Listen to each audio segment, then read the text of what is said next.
This has been one of the most successful parks in our city, and we will not stand for such violence. A strong message to those committing violent crimes in New Orleans. A crowd gathered in the space where just over 24 hours ago, violence erupted. Good evening, I'm Adriana Hopkins. And I'm Scott Walker. A shooting at Bunny Friend Playground in the 9th Ward sent 17 people to the hospital not long after a second line ended and an after party began. Police say gunmen opened fire into a crowd of about 500 people.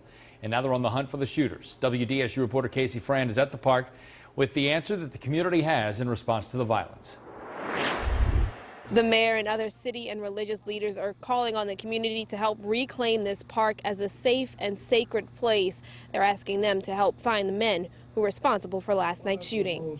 In a city and community torn by violence, a prayer for peace. Where there is hatred, let me sow love.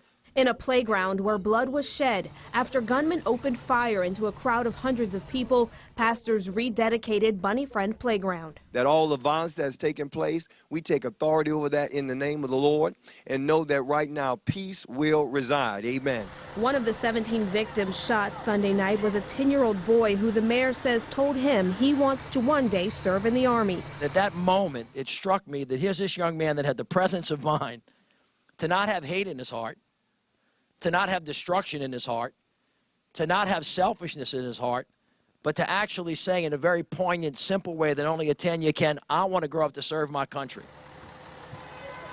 And how different it was for the young men that were in this park last night, taking away everybody's freedom, who basically sent a message that they want to destroy it. This crowd stood in solidarity to say no more destruction and no more violence. It hurts to think about a 10-year-old having to have to deal with the reality that I was shot.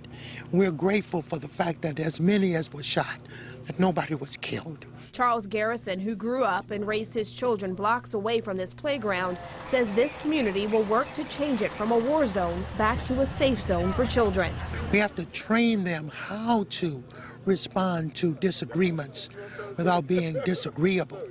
You know, so that's one of the critical things that we have to do. We have to do it in our homes first. And again, police are urging anyone who may have information about the men who shot into the crowd last night to call Crime Stoppers. That number is 822-1111. In the 9th Ward, I'm Casey Ferran, WDSU News. And many people have wondered about the history of Bunny Friend Playground.